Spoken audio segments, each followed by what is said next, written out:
Hey guys, so here I am sitting in the truck in Mexico with Jay. He's behind me. I've got 3 questions someone sent me, and so I want to make a video to answer those questions about the joyboxes. And so if you're not familiar with joyboxes is a ministry with the Master's Mission, and they're called the Master's Mission because it's all about the Master, Jesus. It's all about God and His mission. The first one is, how has the Joybox ministry impacted you and your ministry? I went to Mexico because there were some places, and there still are places to this day, villages, communities that do not have the gospel. And so we wanted to use the Joybox ministry as a way to go into those places, go into those communities where there are no churches, or the churches are hurting and really small or brand new, and use this as a way to just strengthen the local church to help them serve their communities well by handing basically shoe boxes filled with toys as a way to tell people about Christ. And also, a lot of these kids, it will be probably the only gift they'll get all year long. And so this is a way to actually help some of the poorest of the poor in these indigenous communities in Mexico, and also help those local pastors plant churches. Second question, how do the joy boxes provide opportunities to present the gospel? We'll go partner with local churches, and we'll gather. Those local churches will tell the communities, hey, we're here. We're going to be handing out these gifts. And they're curious. They're like, why are y'all here handing out these boxes for free?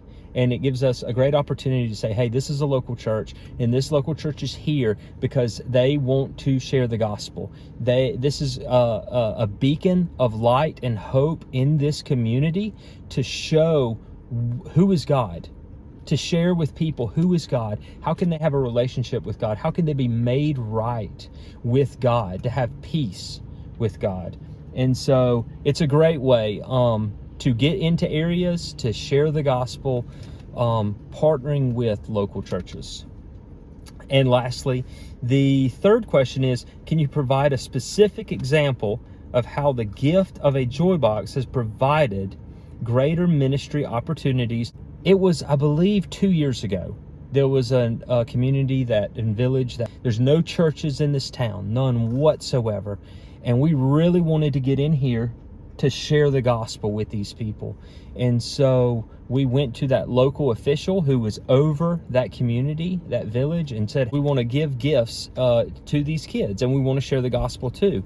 And so they let us, and they let us have this opportunity to go in there. And the only reason we were given permission by the judge who was over this village is because we had those gifts. And so us as Christians, we have the right to go anywhere and preach the gospel.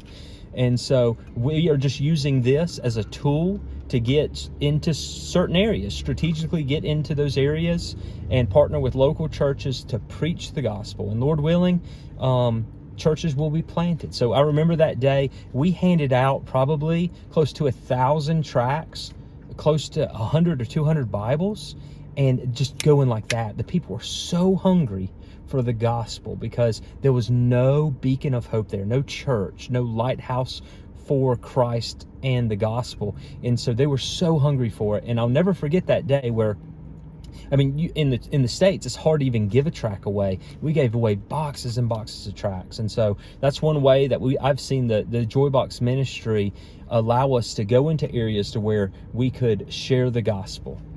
I've heard one pastor say Christians should care about suffering, all suffering, especially eternal suffering. So this is a way that we can help people with their physical needs, help kids and parents who are in poverty provide for their kids, but also share them the one gift that truly matters, the gift of salvation through Jesus Christ.